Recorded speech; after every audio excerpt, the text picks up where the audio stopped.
Hey everybody! As promised in my last video, today we will be touring what my family and I like to call the Little House, but what many people from all over the world have called home during their Airbnb getaways here on our property. I'll share stories about how it came to be, my favorite features, and what you can expect when you spend the night in the cottage at Hale Ohana. This is where we're going to start. There's not much to start with anyway, because the little house is only 554 square feet. So let's go. This little lady right here, she is my little Hawaiian lady, painted by M. Johnson in 1965. So she's actually older than me, so that's a good thing. I bought her at a junk store from a man named Elvis in San Antonio, Texas, and she was 25 cents. But I love her, and I've kept her all these years, and I think she's perfect here. We have this light fixture I bought at an antique store, and of course it's a pineapple, which, you know, is kind of my signature go-to. It's porcelain, and I think I paid 129 bucks for it. Just had to rewire it, and I just love it. I have tried to do some research on them, but I don't find anything. So, you know, if you guys have anything, you know what it is, what the history is, let me know.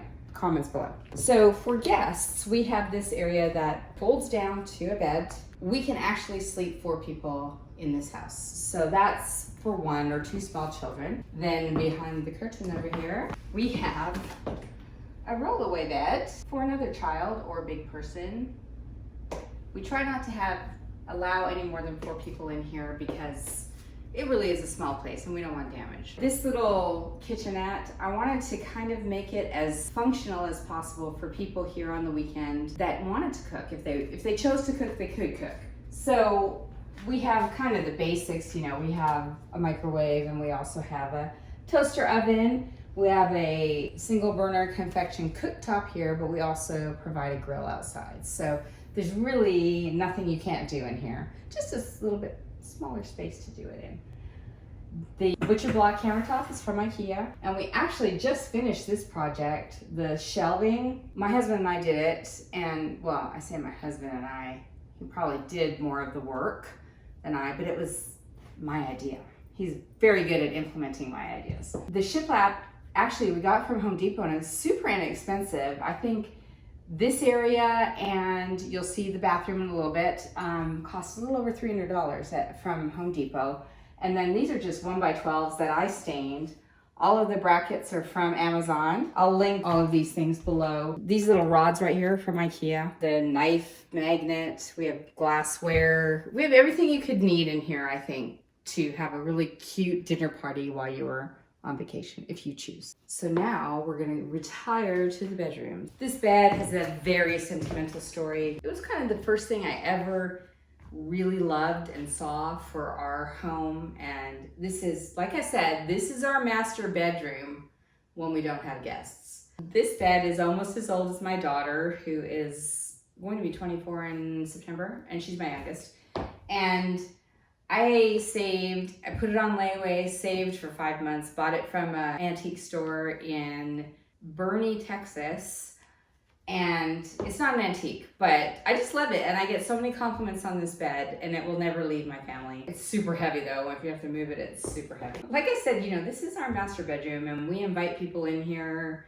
And, you know, the biggest question I get is like, how can you let people sleep on your bed? But I do have, like, you know, precautions under the sheets and things like that. So I try not to think about it. It's kind of like one of those la la la la, don't ask, don't show me, don't tell me kind of things. I do get lots of comments on Airbnb about how comfortable this bed is. These are kind of all old things I've had for years, and the nightstands I bought at a model home sale, and I've stained them gray. They probably need a little refresh at this point, but work perfectly with the scale of this bed. Above the bed, she's my Venus. I got her in an antique store, I think for 12 bucks, and then had a friend put together a frame and spray painted it kind of bronze gold, but it works in the scale in this place, and I feel like she's watching over anybody who sleeps here. Let's go to the bathroom. So my daughter managed to go in here, kind of knock the door off the track when she went to take a shower, and got stuck in there. But We have fixed that since. So we just have a nice little barn door situation here. We did the shiplap in here too. Bought the mirrors at Home Goods, bought the light fixtures on Wayfair. The handles here, found them at the Habitat store, and they were really, really bright brass and kind of dinged up over the years. So I bought all they had and spray painted them black 2 years ago, and they've held up wonderfully. And they were less than $1 a piece, which was even better. I try to do everything on a budget. I really, really, really have a hard time paying full price for anything, being able to afford it or not. It's just something I just can't do. I can't pay retail. I have to find a bargain. We are now, this bathroom is long and narrow, as you can see. Obviously we have a shower, and it's just a big shower with a bench in there. The bathtub area, obviously. One thing, you know, whether I use it once a year or not, having a bathtub is a really nice thing. And I get a lot of people who book the place because there's a clawfoot tub in here. I chose not to cover the windows because when you're sitting in the bathtub, you can look up at night and the moon and the stars. It's really quite enchanting. And this light fixture is one of my other favorite things in this house. One of my favorite things ever. I bought this and a smaller one, which I have in the big house over the kitchen sink, from a garage sale. I paid $53 for both of them. And they are solid brass, and they are called Karakusa. And they're from Japan, 1950s. I just love them, and they shine up really well, and you know, it's super low maintenance, but it gives a beautiful pattern on the ceiling at night when you're in the bathtub.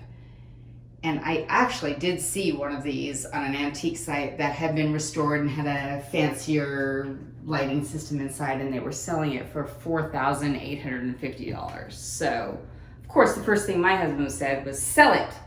And I said, no, I want to enjoy it for a while. You know, maybe one of these days I might sell it, but I kind of doubt it. This little ladder here is from an antique store in New Braunfels, Texas. And we just added these things right here, which are for a banister.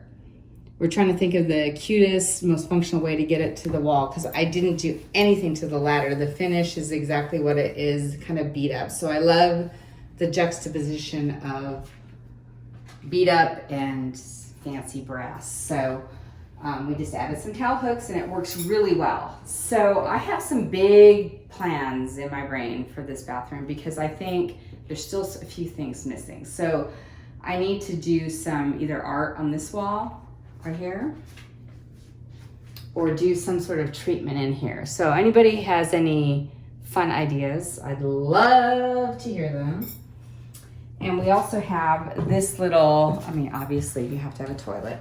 So it is what it is. It's the toilet room, but I feel like this toilet room really has nothing in it.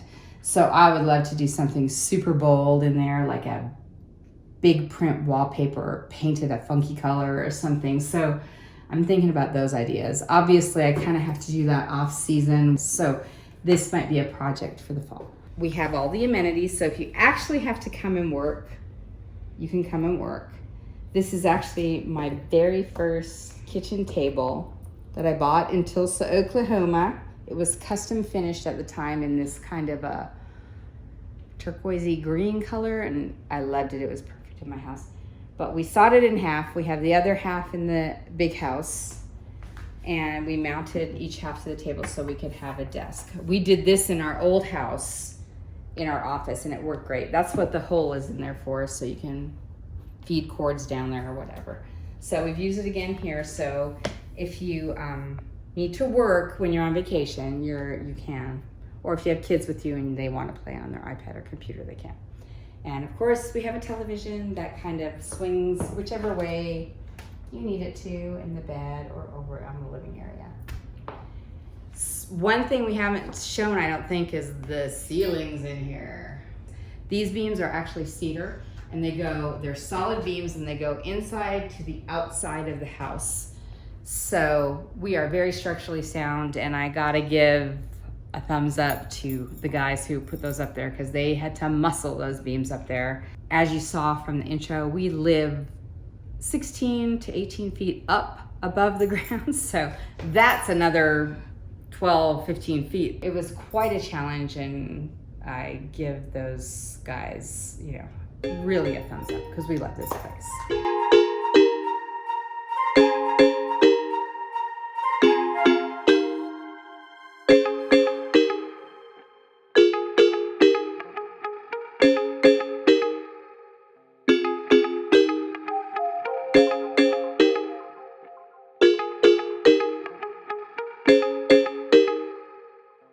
Well, I think that's it for the tour of the Hale Ohana Cottage. If you like this video, please hit the thumbs up button and subscribe to my YouTube channel. All of the products we talked about on our tour will be linked below as well. And if you want to stay here, we'll provide the links for our rental down there as well. Thanks again. I think it's time for me to go because my glass is almost empty. Aloha.